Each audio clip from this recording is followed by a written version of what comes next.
السلام علیکم۔ وعلیکم میں السلام۔ پوچھنا چاہ رہی تھی صلاۃ تنجینا پڑھنا کیسے ہے؟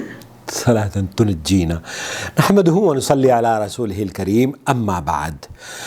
آپ دیکھ رہے ہیں نور ٹی وی جدہ اور میں ہوں آپ کا دوست، آپ کا ہوسٹ محمد عاقل۔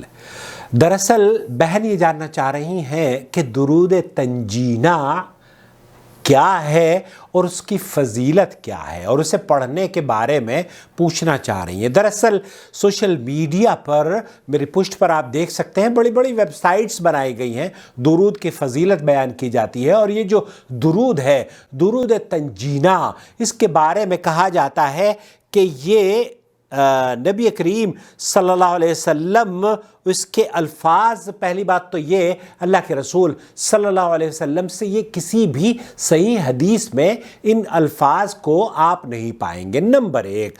نمبر دو، اس کی جو حقیقت کیا ہے، یہ کہاں سے شروع ہوا، میں آپ کی خدمت میں اسے پیش کرنا چاہتا ہوں۔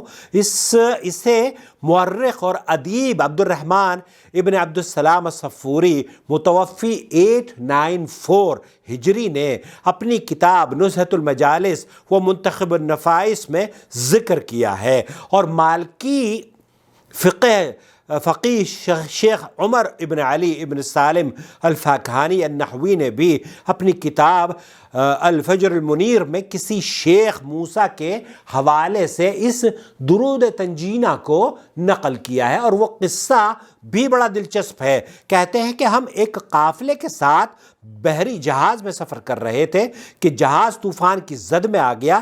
یہ طوفان بشکل قہر خداوندی جہاز کو ہلانے لگا، اور ہم لوگ یقین کر بیٹھے کہ جہاز چند لمحوں میں ڈوب جائے گا اور ہم اب لقمہ اجل بن جائیں گے۔ ملاحوں نے بھی سمجھ لیا کہ اتنے تند و تیز طوفان کو کوئی قسمت والا جہاز ہی بچ سکتا ہے، یہاں اب سب کے لیے تباہی ہو گئی ہے۔ شیخ فرماتے ہیں کہ اس عالم میں، افراتفری کے عالم میں، مجھ پر نیند کا غلبہ ہو گیا۔ شیخ موسیٰ یہ کہتے ہیں کہ میں اسی افراتفری کے عالم میں غنودگی طاری ہو گئی۔ میں نے دیکھا کہ نبی کریم صلی اللہ علیہ وسلم آقائے دو جہاں تشریف لائے اور مجھے حکم دیا کہ تم اور تمہارے ساتھی یہ درود 1000 بار پڑھو۔ میں بیدار ہوا، اپنے دوستوں کو جمع کیا، وضو کر کے درود پاک پڑھنا شروع کیا۔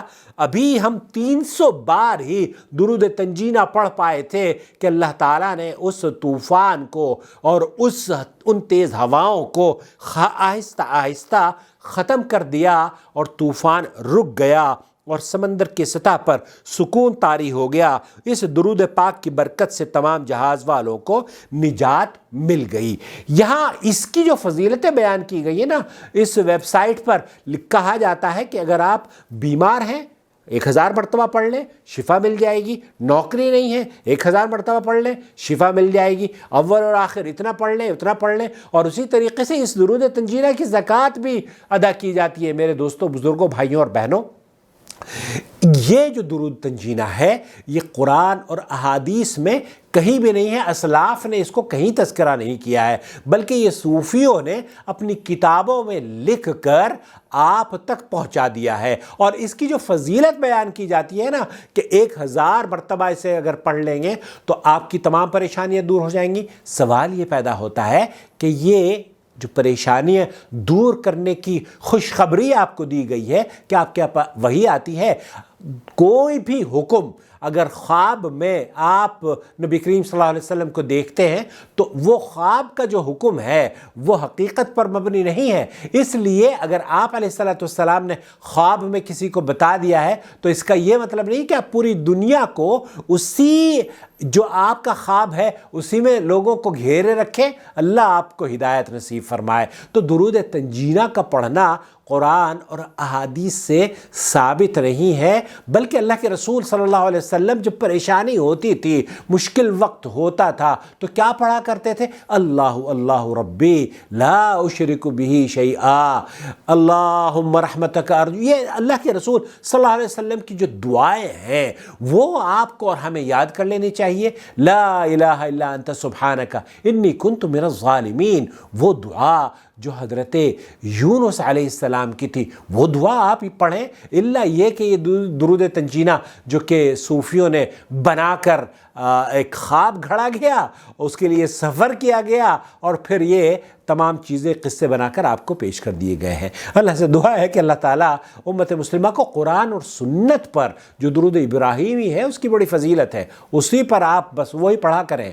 اور درود کی بڑی فضیلت ہے، ہم درود پڑھنے سے کسی کو منع نہیں کرتے، لیکن درود وہ افضل ہے جو میرے اور آپ کے آقا نبی کریم صلی اللہ علیہ وسلم کی زبان اقدس سے صحابہ نے سیکھا ہو۔ اللہ سے دعا ہے کہ اللہ تعالیٰ ہمیں نبی کی جو دعائیں ہیں وہ سیکھنے اور سکھانے والا بنا دے، اور جو صوفیوں نے بعد میں خلط ملط کر کے دعائیں عام کی ہیں، اللہ رب العالمین ہمیں بہرحال اس کی ضرورت نہیں ہے، کیونکہ دین دو چیزوں کا نام ہے، اللہ تعالیٰ کے کلام کا اور نبی کریم صلی اللہ علیہ وسلم کے فرامین کا۔ والسلام علیکم ورحمۃ اللہ وبرکاتہ۔ اس طرح کا پیغام اگر آپ پسند کرتے ہو تو اس چینل کو سبسکرائب کر لیں، جڑ جائیں، دیر کس بات کی ہے۔ اللہ ولی الذین آمنوا یخرجهم من الظلمات إلى النور والذین كفروا أولیاؤهم الطاغوت یخرجونهم من النور إلى الظلمات أولئك أصحاب النار هم فيها خالدون۔